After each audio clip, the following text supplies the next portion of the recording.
অন্তরটাকে বড় বানা, মানুষের বুকে লাগানোর গুণটা অর্জন কর।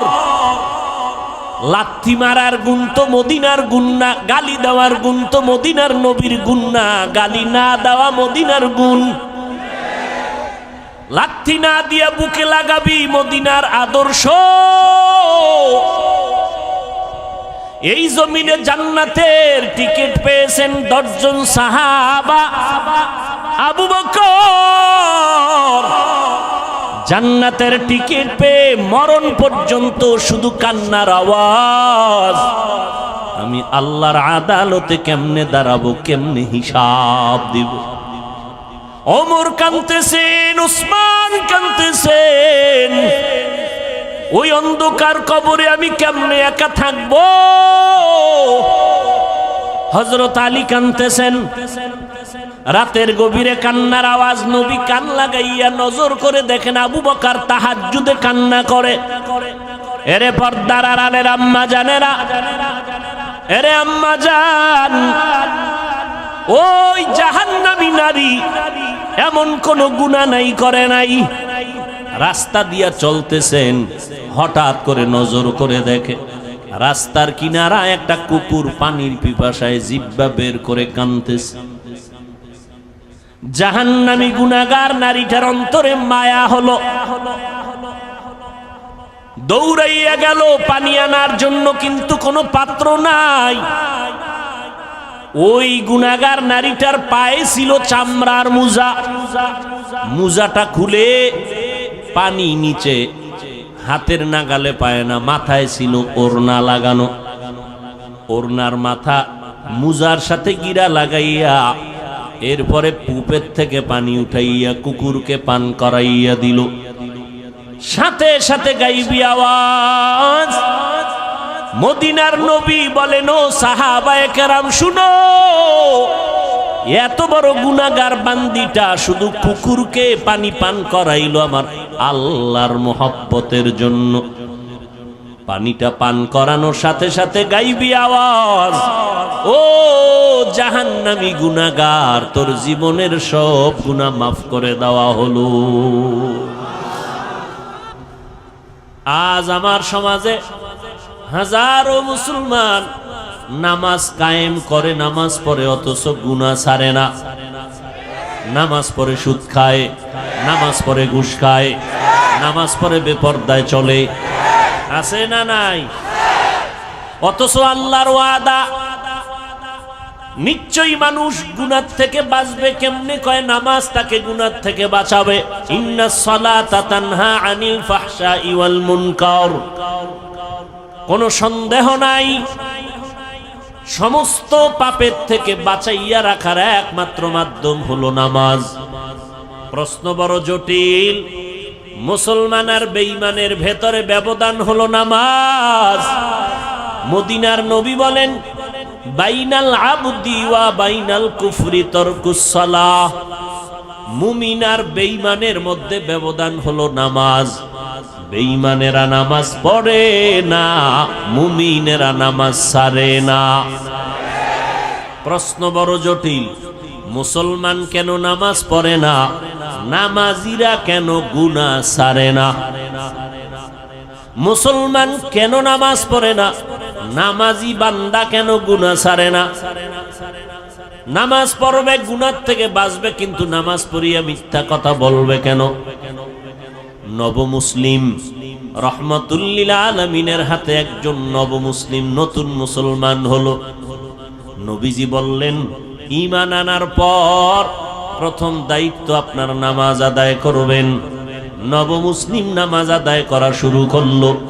কিছুদিন পর নবীর কাছে অভিযোগ দিলেন ভিন্ন কয়েকজন সাহাবা, পয়গম্বর, অমুক নব মুসলিম নামাজ পড়িয়া বাইরে গিয়া গুনাহ করে। নবীজির আদত, কোন অভিযোগ শুনলেই কোনো আওয়াজ দিতেন না। একবার বলার পরে, দুইবার বলার পরে, তিনবার বলার পরে নবী তার জবাব দিতেন। একবার অভিযোগ দিলেন, কোনো আওয়াজ নাই।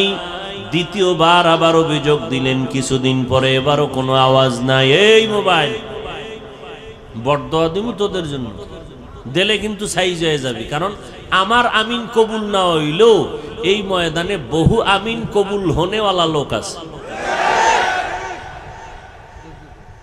গুনাহ ছাড়বি না? তোর বাপের লাগে মান্নত করে আইছো যে আকাম কইরা জাহান্নামে যাবি, এতবার বলার পরেও কি লজ্জা হবে না?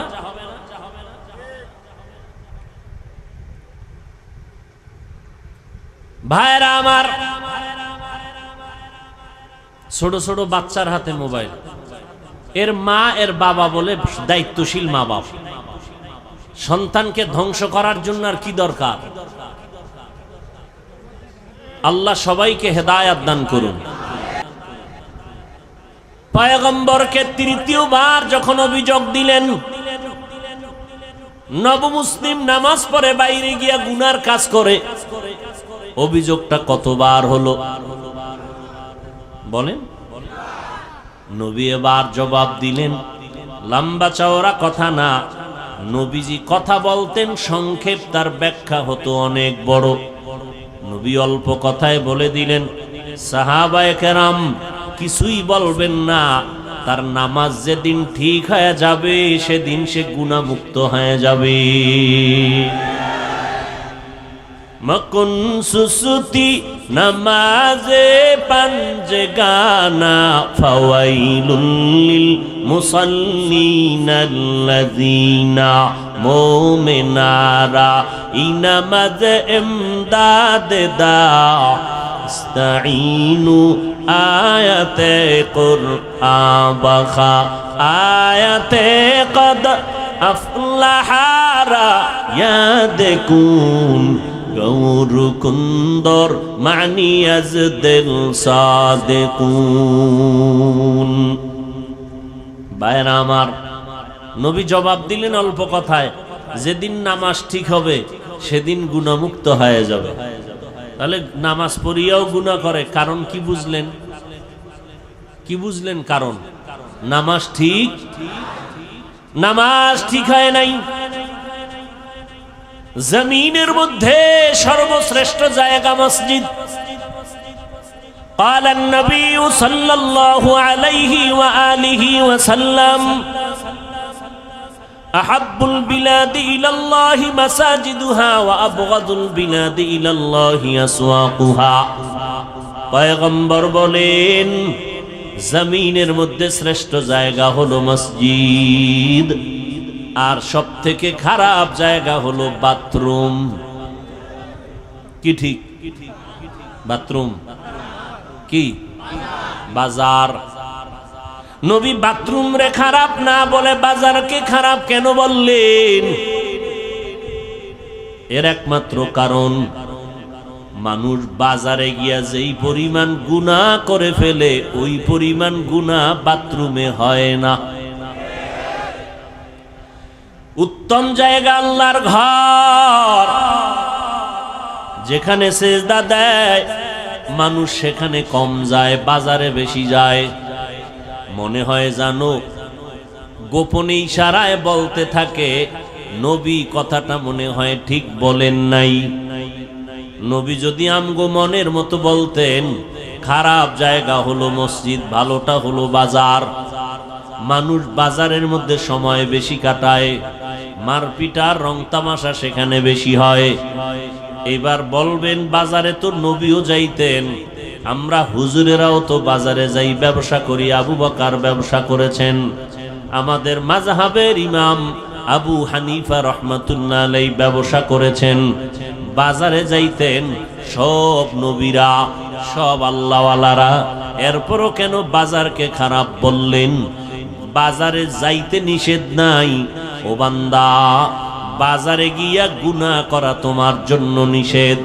জরুরত সারার জন্য বাজারে যাও, আবার ব্যাক করে ঘরে যাও, ওখানে বাজে কোনো কথা যেন না হয়, কারণ ব্যবসা করা হালাল। আহাল্লাল্লাহুল বাইআ ওয়া হাররামার রিবা, ব্যবসা আল্লাহ হালাল করেছেন, সুদ আল্লাহ হারাম করে দিয়েছেন। এরে নবীর আশিক, উত্তম জায়গা আল্লাহর ঘর, কিন্তু এই জায়গায় মানুষ ঢুকতে গিয়েও কোনো আল্লাহর ভয় অন্তরে রাখে না। আল্লাহর ঘরে যারা যাবে এরা জমিনের কোনো মেহমান না, এরা আমার মালিক রব্বুল আলামিনের মেহমান। এমপি সাহেব ডাকলে মানুষ কত সুন্দর সজ্জিত হইয়া এমপি সাহেবের ডাকে সাড়া দেয়। ও মানুষ, আপন কোনো আত্মীয়র বাড়ি গেলে পুরান জামা বাদ দিয়া নতুন ড্রেস পরিয়া যায়। আমার আল্লাহর বাড়ি নামাজে যারা যাও, তোমরা গেঞ্জি পরে যাও কেন? ময়লা জামা নিয়ে যাও কেন? আল্লাহর মেহমান তো আল্লাহর ঘরে আল্লাহর সাজে সজ্জিত হয়ে যাওয়া দরকার।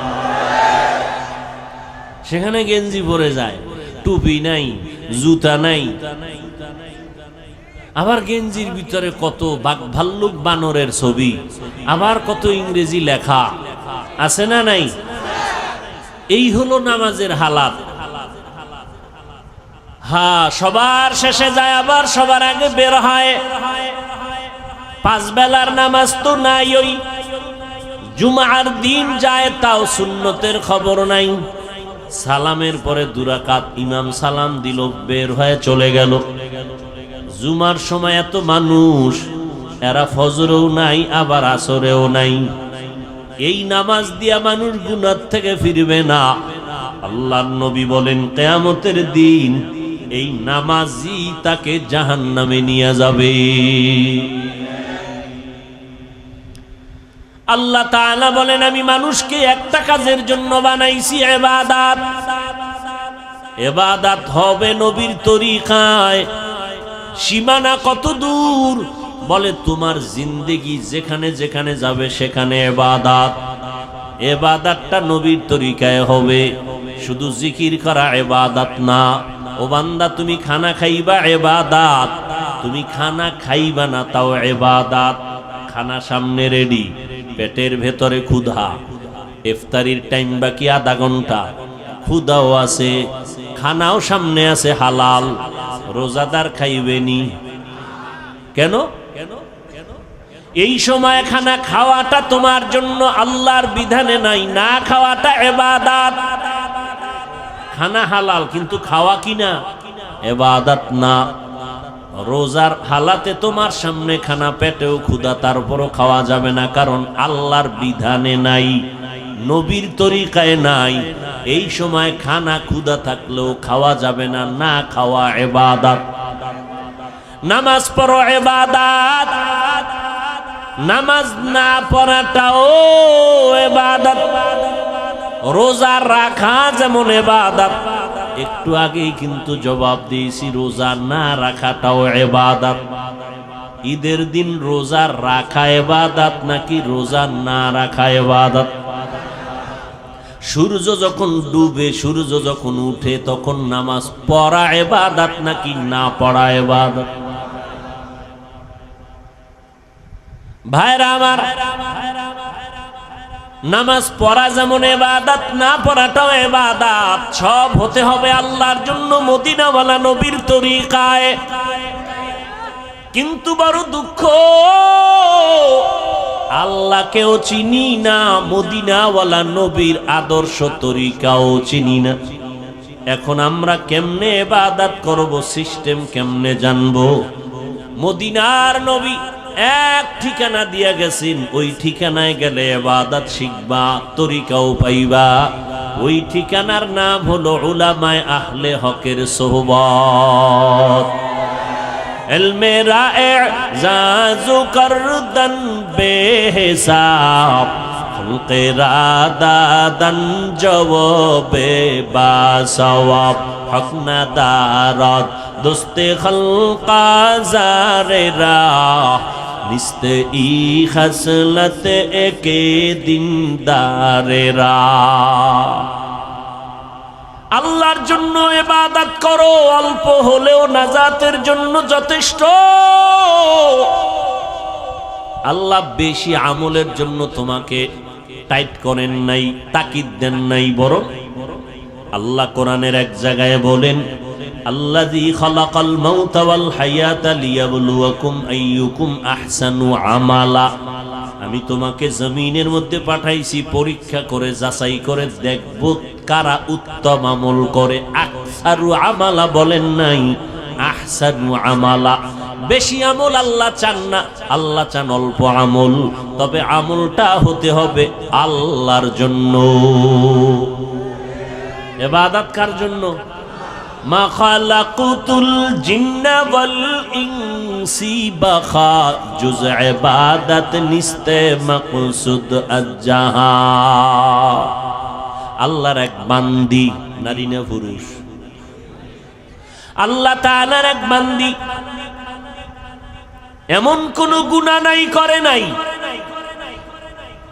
গুনাহের সাগর, জঘন্যতম গুনাহের মধ্যে লিপ্ত হয়ে নারীটার জিন্দেগিটাকে গুনাহের ফাউন্ডেশন বানায় ফেলল। হেদায়াতের মালিক কে? আর জোরে বলেন, মান ইয়াহদিল্লাহু ফাহুয়াল মুহতাদ ওয়া মান ইউদ্লিল ফালান তাজিদা লাহু ওয়ালিয়াম মুরশিদা। আল্লাহ চাইলে হেদায়াত দিবেন তো হয়ে যাবে, আল্লাহ যদি চান না হেদায়াত দিবেন না, সে হেদায়াত পাবে না। আল্লাহ যদি হেদায়াত না দেন, পৃথিবীর কারো ক্ষমতা নাই তাকে হেদায়াতের দরজা দিয়ে ঢুকাবেন।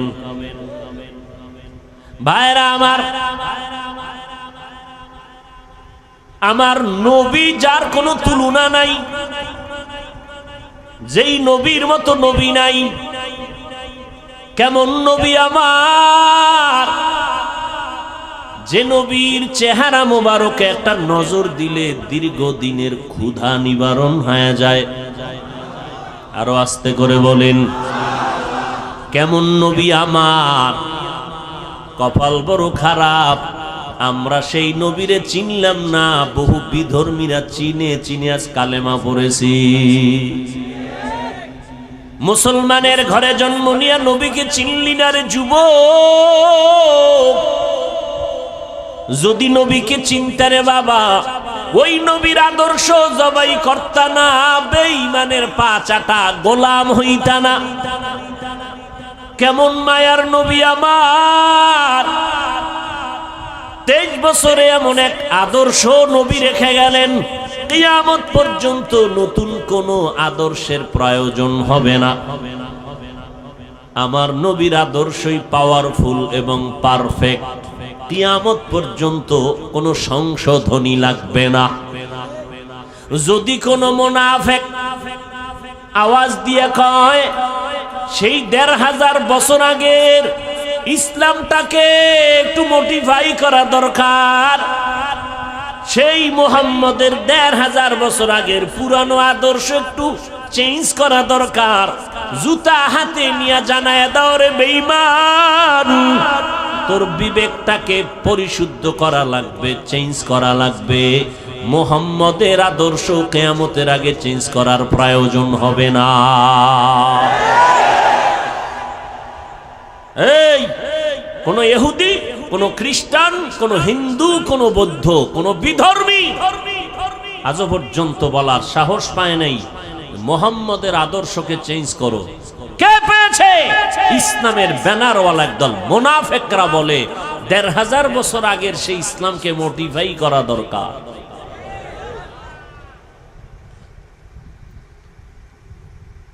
এদের থেকে খুব সাবধান। ওই নবীর আদর্শ এত পাওয়ারফুল এবং পারফেক্ট, 1500 বছর পর আজও সেই নবীর আদর্শের কারণে এত গরমের মধ্যেও হাজার হাজার মানুষ বসে আছেন। টাকার লোভ নাই, খাওয়ানোর কোনো ফিকির নাই, বসার জায়গাও ভালো না। কোন এমপি সাহেব এতগুলো মানুষ যদি এক জায়গায় বসায় রাখতে চাইতেন, আসা যাওয়ার অগ্রিম গাড়ি ভাড়া দিতে হতো, ঠিক নি? বসার জন্য ভিআইপি ব্যবস্থাপনা, এরপরে ফাঁকে ফাঁকে নাস্তা, না হয় চেয়ারের বাড়ি, এরপরে নিয়ন্ত্রণের জন্য কত আইন শৃঙ্খলা বাহিনী। কিন্তু তাকাইয়া দেখো এতগুলো মানুষ এখানে বসছে, আসা যাওয়ার ভাড়া দেওয়া হয়েছে, বরং ফাঁকে দিয়া কিছু টাকা রেখেও দিল দ্বীনের নিসবতে দান হিসাবে। অনেক আবেগওয়ালা মুমিন পুরা টাকা দিয়া দিয়েছে দ্বীনের জন্য, প্রয়োজনে হেঁটে হেঁটে ঘরে যাবে। বসার ভিআইপি ব্যবস্থা, কথা বলেন না কেন? অনেকে দাঁড়ানো, বসার কোনো জায়গা নাই। কে ধনী, কে গরিব, কে শিক্ষিত, কে মূর্খ, কোনো ভেদাভেদ নাই। ফাঁকে ফাঁকে কোনো পানীয় নাস্তার আয়োজন, নিয়ন্ত্রণের জন্য কোনো আইন শৃঙ্খলা বাহিনী। এতগুলো মানুষ র্যাব, আর্মি, পুলিশ, বিডিআর দিয়াও নিয়ন্ত্রণে রাখা যায় না। আর এতগুলো মানুষ, বসার কাইফিয়াত নাই, জায়গা সুন্দর না, খানারও আয়োজন নাই, টাকারও কোনো ব্যবস্থা নাই, যাবে কেমনে ঘরে তারও কোনো চিন্তা নাই, চুপচাপ বসে আছে। একটু চিন্তা করা দরকার, এটাকে কেউ না কেউ পেছন থেকে নিয়ন্ত্রণ না করলে তো হয় না। যিনি কুদরতের দ্বারা নিয়ন্ত্রণ করেন তিনি আমার আল্লাহ। ওই আল্লাহকে এখনো চিনো না রে যুবক? কই আজকে এত দুশ্মন সারা দুনিয়া জুড়ে?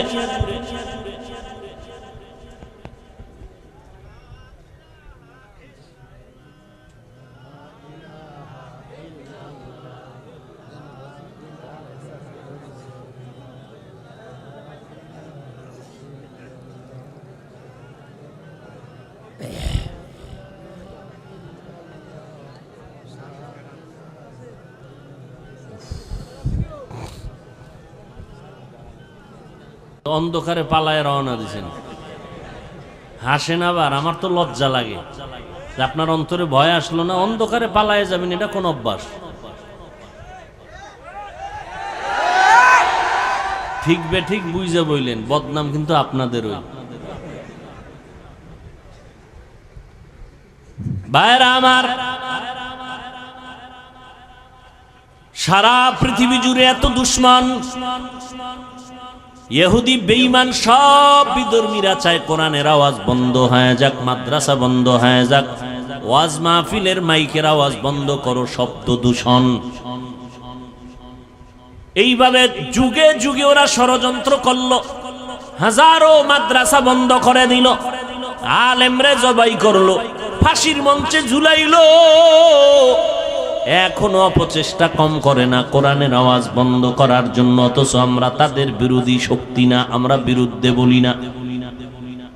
এতক্ষণ বয়ান করলাম, আরো করি, করতেছি, করব। কই হিন্দুদের বিরুদ্ধে বলি নাই, খ্রিস্টানের বিরুদ্ধে বলি নাই, ইহুদির বিরুদ্ধে বলি নাই, বৌদ্ধদের বিরুদ্ধে বলি নাই। এমন কি আমাদের ভেতরগত মুসলমানের ভেতরে কত দল আর কত মত। পাঁচকল্লি টুপি মাথায় দিয়ে বয়ান করতেছি, কোনদিন ভিন্ন টুপিওয়ালার বিরুদ্ধে বলি নাই। অথচ তাদের কাছে একটু জিজ্ঞাসা করতে মনে চায়, তুমি আমার সাদা টুপির বিরোধিতা কেন করো? কওমি মাদ্রাসায় লেখাপড়া করলাম, আজ পর্যন্ত আলিয়ার বিরুদ্ধে বলি নাই, স্কুল কলেজের বিরুদ্ধে বলি নাই। তাদেরকে জিজ্ঞাসা করতে মনে চায়, হযরতেরা আপনারা কওমির বিরোধিতা কেন করেন? তাবলীগের সমর্থন করি, কোনদিন তাবলীগ যারা করে না গালি দেই না, হিংসা করি না, দেখলে সালাম দেওয়ার চেষ্টা করি। জিজ্ঞাসা করতে মনে চায়, আপনি কেন তাবলীগের বিরোধিতা করেন? ইয়া নবী সালামু আলাইকা বলিয়া যারা দাঁড়াইয়া নবীরে টান দিয়া মদিনার থেকে নিজের বুকের সাথে নিয়ে আসেন স্টেজে, আমরা গালিও দেই না, হিংসাও করি না, দেখলে সালাম দেই। কিন্তু জিজ্ঞাসা করতে মনে চায়, আমরা যারা ইয়া নবী সালামু আলাইকা বলি না, আপনাকেও খারাপ জানি না, আপনি কেন আমাকে খারাপ জানেন? এত বয়ান করি, একটা ইচ্ছা করে কাউকে আঘাত করার মূলক কোনো কথা বলি না। দুই একটা কথা যদি অনিচ্ছায় হয়ে যায়, আল্লাহর কাছে বারবার ক্ষমা চাই। বয়ানের শেষে মোনাজাতে তওবা করি, ক্ষমা চাই। কারণ যে যেই লাইনেই হই না কেন, এখানে কত লাইনের মানুষ, কেউ সাদা টুপি, কেউ কালো টুপি, কেউ বসে নবীরে সালাম দেয়, দরুদ পড়ে, কেউ দাঁড়ানো, কেউ কওমি, কেউ আলিয়া, কেউ চরমনাই, কেউ তাবলীগ, আছে না? কিন্তু আমাদের দিলের তামান্না এবং অন্তর বড়, আমরা সব কথার একটা কথা দিয়ে দিলটারে সান্ত্বনা দেই। কে চরমনাই, কে উজানি, কে বাহাদুরপুর, কে নানুপুর, কে তাবলিগ, কে কোন দলের মানুষ, কে কোন টুপি পরে জানার দরকার পড়ে না। আমগো জানার একটাই পর দরকার হলো, আমরা যে যেই লাইনে থাকি আমরা সবাই আল্লাহর গোলাম, মদিনাওয়ালা নবীর উম্মত, মুসলমান। কি অন্তরে জায়গা দিতে মন চায় না? না, কি পরিমাণ অন্তর লইয়া ঘুরেন যে আমগো মতো বান্দারে দেখলেই চান্দি গরম।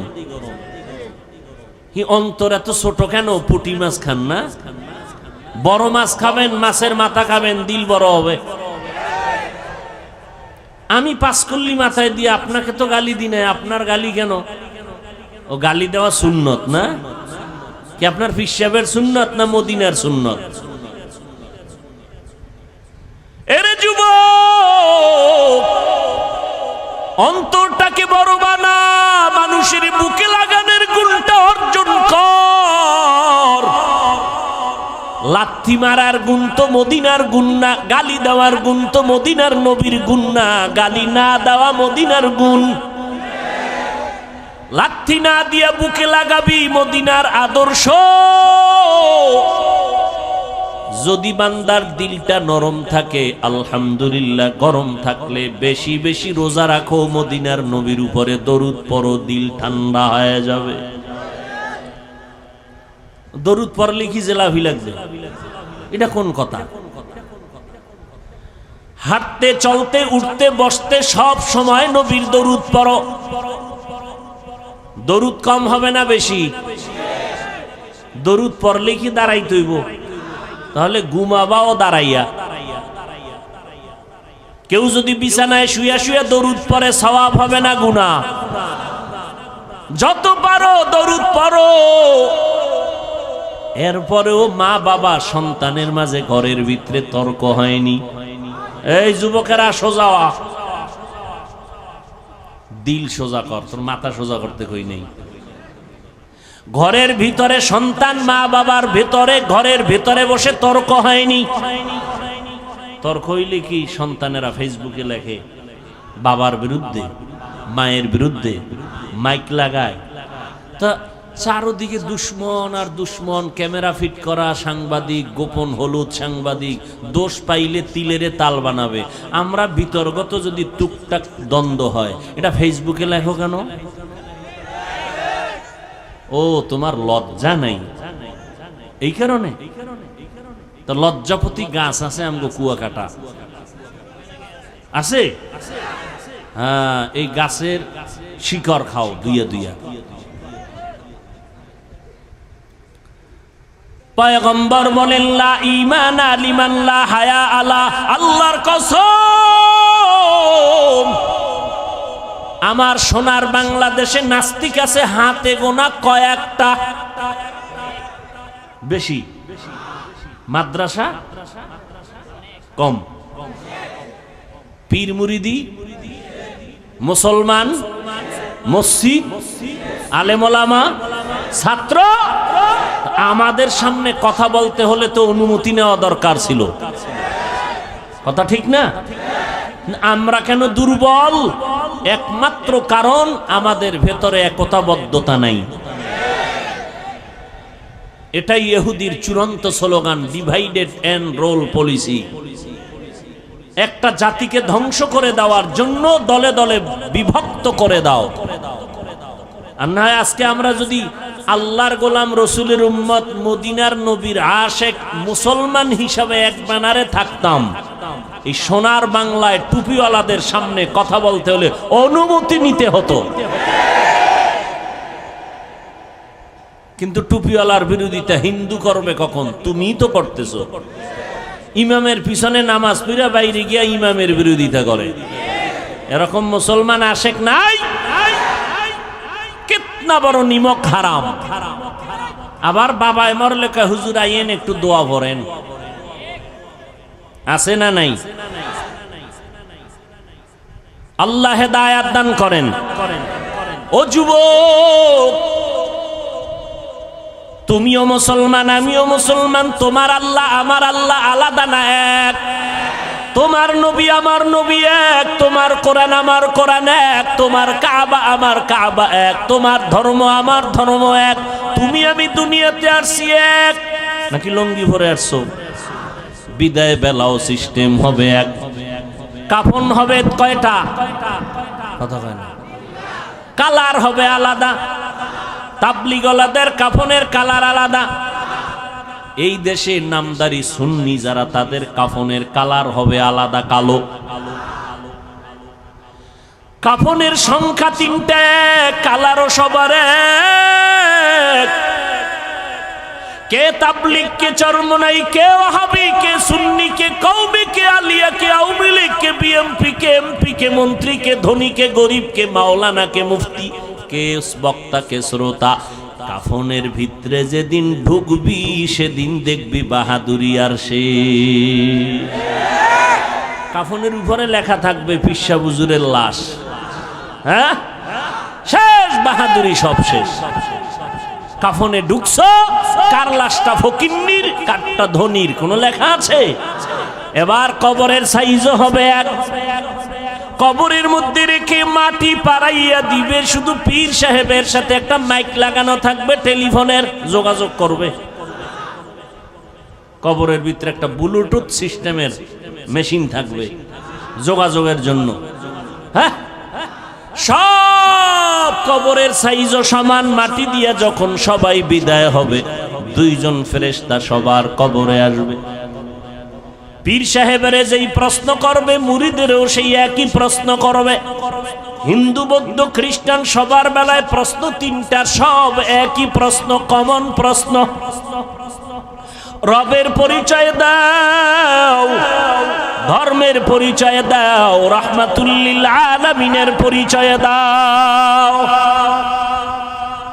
তুমি কয় টাকার মালিক, কত এলেম ওয়ালা, জানার দরকার।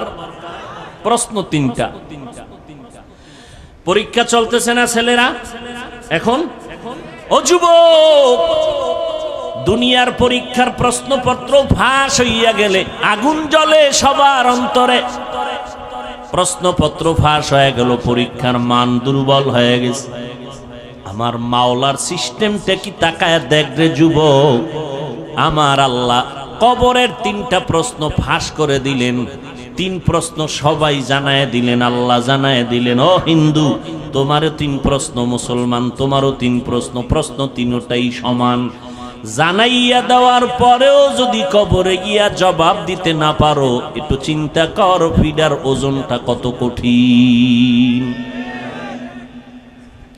প্রশ্নপত্র ফাঁস করার পরেও যদি জবাব দিতে না পারো, জবাব কে দিতে পারবে? যে পারবে সে জান্নাত পেবে, যে পারবে না সে পাবে না। কে পারবে? আমি হুজুর। কোনো গ্যারান্টি নাই, কারণ এই জমিনে জান্নাতের টিকিট পেয়েছেন 10 জন সাহাবা। আবু বকর জান্নাতের টিকিট পেয়ে মরণ পর্যন্ত শুধু কান্নার আওয়াজ। আমি আল্লাহর আদালতে কেমনে দাঁড়াবো, কেমনে হিসাব দিব। ওমর কাঁদতেছেন, উসমান কাঁদতেছেন। ওই অন্ধকার কবরে আমি কেমনে একা থাকবো। হযরত আলী কাঁদতেছেন, অথচ তাদের নামে জান্নাতের টিকিট রেডি। কয়জন? এই জোরে কও যুবকেরা। রাতের গভীরে কান্নার আওয়াজ। নবী কান লাগাইয়া নজর করে দেখেন আবু বকর তাহাজ্জুদে কান্না করে। জান্নাতের টিকিট পেয়ে যদি কাঁদেন, তো আপনার আমার উপায় কি? ও বাহাদুরেরা, এরে পর্দার আড়ালের আম্মা জানেরা আসেনি? এরে আম্মা জান, ওই জাহান্নামী নারী এমন কোন গুনাহ নাই করে নাই। রাস্তা দিয়া চলতেছেন, হঠাৎ করে নজর করে দেখে রাস্তার কিনারা একটা কুকুর পানির পিপাসায় জিহ্বা বের করে কাঁদতেছে। জাহান্নামী গুনাহগার নারীটার অন্তরে মায়া হলো। দৌড়াইয়া গেল পানি আনার জন্য, কিন্তু কোনো পাত্র নাই। ওই গুনাহগার নারীটার পায়ে ছিল চামড়ার মোজা, মোজাটা খুলে পানি নিচে, হাতের নাগালে পায় না, মাথায় ছিল ওড়না লাগানো। ওড়নার মাথা মুজার সাথে গিরা লাগাইয়া এরপরে কূপের থেকে পানি উঠাইয়া কুকুরকে পান করাইয়া দিল। সাথে সাথে গাইবি আওয়াজ, মদিনার নবী বলেন, ও সাহাবায়ে কেরাম শুনো, এত বড় গুনাহগার বান্দিটা শুধু কুকুরকে পানি পান করাইলো আমার আল্লাহর মোহাব্বতের জন্য। পানিটা পান করানোর সাথে সাথে গাইবি আওয়াজ, ও জাহান্নামী গুনাহগার, তোর জীবনের সব গুনাহ মাফ করে দেওয়া হলো। এই জন্য কোন ছোট নেক আমলকে ছোট মনে করে ছেড়ে দিবেন না, কারণ একটা ছোট আমল যদি আল্লাহ কবুল করে দেয় এটাই আপনার জন্য বড় পাওয়া। আবার ছোট গুনাহকে গুনাহ মনে করে করবেন না, কারণ একটা ছোট গুনাহে যদি আল্লাহ ধইরা ফেলায় আপনার জীবন শেষ। আল্লাহর আর একজন বান্দি জীবনভর নেক আমল করেছে, আগের বান্দি জীবনভর গুনাহ করছে, আর এই বান্দি জীবনভর নেক আমল করেছে। মরণের আগে সামান্য একটা অপরাধ করলো, আল্লাহর ভিন্ন একটা মাখলুক একটা বিড়ালকে ঘরের মধ্যে বাইন্দা খাঁচায় আটকায়া দিছে, নিজেও খানা দেয় না, বিড়ালটা বাইরে গিয়ে খাবে সেই সুযোগও মহিলাটি দেয় নাই। বিড়ালটা খাঁচায় বসে ধুকে ধুকে না খেয়ে মরে গেল। মদিনার নবী বলেন, ও সাহাবায়ে কেরাম, মহিলার জীবনের এত নেক আমল এই সামান্য একটু অন্যায়ের কারণে আল্লাহ সব আমল বরবাদ করে মহিলাকে জাহান্নামী বানায়া দিছে।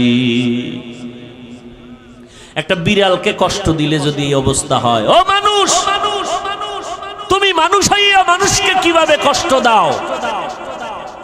মানুষের ইজ্জত দিয়ে কেমনে তুমি সিনিমিনি করো? মানুষের ইজ্জতের উপরে কেমন হামলা করো? আমার আল্লাহ তো বিচারক আছে, তোমার এত পেরেশানি কেন? সাধারণ মানুষের ইজ্জত নষ্ট করো, সেখানেও কিছুটা চিন্তা করার সুযোগ আছে, কিন্তু আলেমের ইজ্জত নিয়ে যদি টানাটানি করো তোমার উপায় কি হবে রে বাবা? আল্লাহ তাআলা সব কথার একটা শেষ মোহাব্বতের ডাক দিয়া বলে, বান্দা এত কথা শুই না, ভয় পাইস না, আয় তওবার দরজা দিয়া ঢোক। 70 বছর পর্যন্ত যদি গুনাহ করো, তওবার মতো যদি একটু তওবা করে চোখের পানি ছেড়ে দাও, আমি তোর 70 বছরের গুনাহ একটা সেকেন্ডে মাফ করে তোরে পবিত্র বানায় দিব। ও যুবক, ও পর্দার রানের আম্মা জানেরা, কয়দিন আর বাহাদুরি করবেন? আপনারাও মা, নবীদের মাও যারা ছিলেন তারাও মা, সাহাবায়ে কেরামের মাও মা, আপনারাও মা। খাদিজা রাদিয়াল্লাহু আনহা নবীর স্ত্রীও মা, আপনারাও মা। আয়েশা রাদিয়াল্লাহু আনহা নবীর স্ত্রী, আমাদের মা, আপনারাও মা। হাফেজে কোরআনের মা ও মা, আপনারাও মা। ও মা, এত সম্মান আল্লাহ দিয়েছেন, নবী দিয়েছেন, ইসলাম দিয়েছেন আপনাদের। আল্লাহর কসম, দুনিয়ার কোন তন্ত্র মন্ত্র যদি নতুন করে নারীদের সম্মান দিতে চায়, কসম করে বলে গেলাম, নারীদের সম্মান হবে না, হবে অপমান। আল্লাহ যা দিছে, তোমার আব্বা মিলে কি তার থেকে বাড়াইতে পারবা? মিয়া পাকনামি করো। মোবাইলওয়ালা মোবাইল বানাইছে, মোবাইলটা চালাইলে সুস্থ থাকবে কেমনে তার ক্যাটালগ দিয়েছে। গাড়িওয়ালা গাড়ি বানাইয়া গাড়িটা কিভাবে চালাইলে সুস্থ থাকবে তার ক্যাটালগ দিয়েছে। আল্লাহ বানাইছেন মানুষ, আসমান আল্লাহ বানাইলেন আমার জন্য, জমিন আল্লাহ বানাইলেন মানুষের জন্য, সূর্যের আলো আমাদের জন্য, চাঁদের আলো আমাদের জন্য, বাতাস আমাদের জন্য। এগুলো ব্যবহার কেমনে করবি? আমার আল্লাহ ক্যাটালগ দিলেন কোরআন আর আমার নবীর মাধ্যমে। মন গড়া যদি শান্তির স্বপ্ন দেখো, শান্তি হবে না, হবে অপমান আর অশান্তি। এত দুশ্মন, চতুর্মুখী দুশ্মন আমাদের বিরুদ্ধে। বেঈমানেরাও দুশ্মনী করে, ঘরের মধ্যে মুসলমান ব্যানার লাগাইয়াও দুশ্মনী করে। তাবলীগ বন্ধ করে দাও, জিকির বন্ধ করে দাও, অবু কাল্লাওয়ালারে বন্ধ করে দাও, বায়ান বন্ধ করে দাও। এরকম মুনাফিক আমাদের মাঝে অভাব নাই। এইবার আপনারা বলেন, এত দুশ্মনীর মাঝেও আল্লাহর শুকর, আমরা যারা নবীর তরিকা মানিয়া সুন্নত অনুযায়ী চলি, আমগো সম্মান কমতেছে নাকি বাড়তেছে? আর কেমনে দেখাইলে আপনারা সুন্নত মানবেন? আর কিভাবে বললে রসুলের সুন্নত মানবেন? ও যুবক, নবীর সুন্নতের থেকে আরো কোনো ভালো আদর্শ আছে কিনা বলো, তাহলে আমি নবীরটা বাদ দিয়া তুমি দাও, আমি সেটা গ্রহণ করব। নবীরটা ভালো না হয়ে যদি আরো কারোটা ভালো হয় দাও, আমি নবীরটা বাদ দিয়া তোমার সেটা গ্রহণ করব। দাও। তুমি কেন? পৃথিবীর কেউ পারেনি, পারবে না। এক কথায় বলে দেই, পৃথিবীর কিয়ামত পর্যন্ত যত আদর্শ আসবে, আসছে, সবগুলো নাপাক। একমাত্র মদিনার নবীর সুন্নত আর আদর্শই হলো পাক। অতএব তুমি নবীর সুন্নাত মানবা না তো হিন্দুরা মানবে। আমার নবীর তরিকা, কেমনে চুল কাটবা, কেমনে চুল রাখবা, নবীর সুন্নাত নাই। নবীরটা ভাল লাগে না? বেঈমানের পা চাটো, আবার দাবি করো আশেকে রসুল। লজ্জা করে না? লজ্জাপতি গাছের শিকড় খা। আঙ্গুলের নখগুলো কেমনে রাখবি রে যুবক? আল্লাহরে সাক্ষী রেখে বল, নখ কাটার মধ্যে আমার নবীজির আদর্শ আছেনি? বেঈমানেরটা মানো কেন? মুহাম্মদেরটা ভাল লাগে না, আবার আশেকে রসুল দাবি করো। এই চাপাবাজির ভ্যালু কি? আমার নবীর সুন্নত, পানিটা কেমনে পান করবা সেখানেও নবীর সুন্নত, জুতা দুইটা কেমনে পায়ে পরবা সেখানেও নবীর সুন্নত, জামাটা কেমনে খুলবা পরবা সেখানেও নবীর সুন্নত। মানলে তুমি সুন্নি, মানবা না তুমি নবীর বড় দুশ্মন। তোমার পোশাকের মধ্যে নবীর সুন্নত কই? তোমার আঙ্গুলের নখ কাটার ভেতরে নবীর তরিকা কই? জীবনে ঘড়িয়াতে দেই না, ওয়াজের কারণে টাইম দেখা লাগে, এই জন্য মাঝে মাঝে দেই, তাও ডান হাতে দেই। বাদশাহ হারুন রশিদের যুগে ঘড়ির জন্ম, এর আগে ঘড়ি ছিল না এই সিস্টেমে। ডান হাতে দেই কেন? ছাত্র জীবনে ওস্তাদ বলেছেন সেই ছোটবেলা, এই ছেলে বাম হাতে ঘড়ি দিবি না যদি কখনো দাও, কারণ কোন মুরব্বী যদি তোর ওস্তাদ সমতুল্য কয় টাইম কত, বাম হাতটা সামনে নিবি না ডান হাতটা নিবি। গুনাটুনা কিছু নাই, কিন্তু আদবের একটা বিষয় আছে, কোনো গুনাটুনা নেই। ভাইরা আমার, আর তুমি শিক্ষকের সামনে বিড়ি টানো না, হাসো কেন? লজ্জা করে না? কানতে থাক বেটা, কানতে থাক।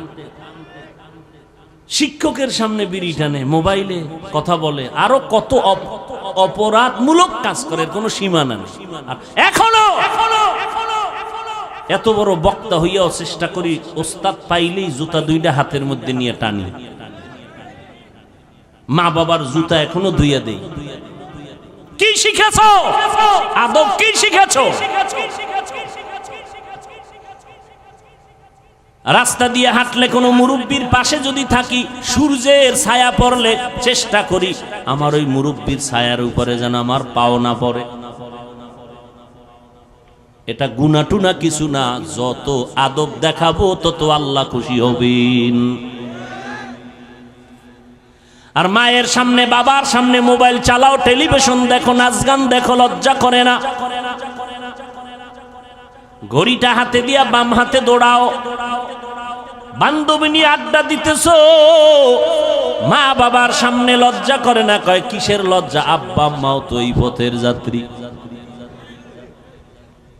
ও আম্মা জান, আপনার ছেলেটাকে ডাক্তার বানাবেন, কলিজা দিয়া দোয়া করে গেলাম, ইঞ্জিনিয়ার বানাবেন, প্রফেসর বানাবেন, এসপি বানাবেন, তবে দাবি হলো বেয়াদব বানাবেন না। আপনার সন্তানের ব্যবহারে যেন কোনো আলেম কষ্ট না পায়, আপনার সন্তানের আচরণে এলাকার কোনো মুরব্বী যেন কষ্ট না পায়, আপনার সন্তানের আচরণে যেন সবাই দোয়া করে। আরে এমন আদর্শ সন্তান যদি বানাইতে হয়, আব্বা আম্মাকে আগে আদর্শওয়ালা হওয়া দরকার। ও যুবক, পেছনের গুনাহ থেকে এখনো সুযোগ আছে, তওবা করো। নবীর তরিকার মালা গলায় লাগাও, দাড়িটা লম্বা করো, 5 বেলার নামাজ পড়ো, মা বাবার খেদমত করে দোয়া নাও, আলেম ওলামাদের দোয়া নিয়ে আমল শুরু করে দাও। তোমার মতো যুবক, আমি বলি না আমগো মতো হুজুর হও না, একবারও না। তুমি যেই লাইনেই আছো ওই লাইনে থাকিয়া নবীর তরিকা মতে চলো, নামাজ পড়ো। তোমার মতো যুবক সন্তান স্কুল কলেজে পড়ে, 5 বেলার নামাজি, মিথ্যা বলবা না, বলো আছে না নাই? তুমি পারো না কেন? আগামীকালকে ওই ছেলে মেয়েদের পাও ধোয়া পানি নিয়ে খালি পেটে 3 বার পান করবা, যে তোরা স্কুল কলেজে পড়ো, নামাজ পড়ো, আমি কেন পারি না, কপাল খারাপ, আব্বা আম্মার বরদোয়া লাগছে আমার কপালে। ও যুবক, তোমার মতো যুবক সন্তান তাকায়া দেখো, র্যাব আর্মি পুলিশ বিডিআরের চাকরি করে দাড়িওয়ালা নামাজি আছে না নাই? তুমি কেন পারবা না? মই নদীর মধ্যে মাছ ধরে, নামাজ ছাড়ে না, জমিনে কৃষি কাজ করে, নামাজ ছাড়ে না, তুমি কেন পারো না? এরে আম্মা জান, আপনার মতো কত মা এলাকায় দেখবেন এখনো 5 বেলার নামাজ পড়ে, তাহাজ্জুদও পড়ে, নাই? এরে আম্মা জান, কেন আপনি পারবেন না? ভালো সন্তান যদি চান, আপনাকে ভালো হতে হবে। ভালো ফল খাইতে চাইলে গাছকে ভালো করতে হবে, ভালো গাছ থেকেই ভালো ফল আসবে। এরে আম্মা জান, এখনো সময় আছে, তওবা করেন। সন্তানের হাত ধরিয়া বলেন, বাবা আর নামাজ ছাড়বি না, মা বাবারে কষ্ট দিবি না, ওলামায়ে কেরামের কথা মেনে আমল করবি, নবীর তরিকা মেনে চলবি।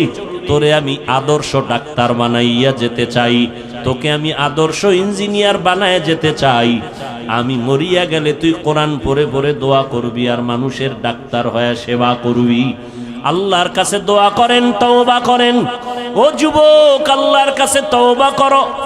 গুনাহের কথা স্মরণ করে আমার আল্লাহকে যদি বলতে পারো, আল্লাহ হায়াতের মালিক তুমি, ইজ্জতের মালিক তুমি, মৌতের মালিক তুমি, আজকে থেকে তওবার নিয়ত করে ফেললাম, নবীর সুন্নতের বাহিরে চলবো না, হারাম খাবো না, দাড়ি কাটবো না, মা বাবাকে কষ্ট দিব না, নবীর তরিকার বাহিরে চলবো না, ওলামায়ে কেরামের সুন্দর পরামর্শ নিয়ে আমল করব, 5 বেলার নামাজ ঠিক মতো আদায় করব, যত কষ্টই হোক না কেন আর নামাজ বন্ধ করব না। মোবাইলের গুনাহের থেকে নিজেকে বাঁচাইয়া রাখার চেষ্টা করব। তওবা করার মতো যদি খাঁটি অন্তরে নিয়ত থাকে, আমার আল্লাহ তওবার দরজা দিয়া ডাকতেছেন, বান্দা চোখের পানি ছেড়ে তওবা করো, আমি জীবনের সব গুনাহ মাফ করে দিব। তওবার যদি নিয়ত অন্তরে থাকে, তবে এটাও সত্য কথা, 13টা বছর নবীকে দেখলো, চেহারা দেখলো, বয়ান শুনলো, কালেমা পড়ে না আবু জাহাল।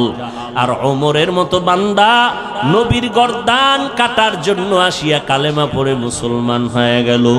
এই জমিনেও কিছু মানুষ এমন থাকবে, কাট্টাস পাথরওয়ালা অন্তর নিয়ে ওয়াজে বৈশা কান্না করে বিদায় হয়ে তওবা করে যাবে, আর নামাজ ছাড়বে না।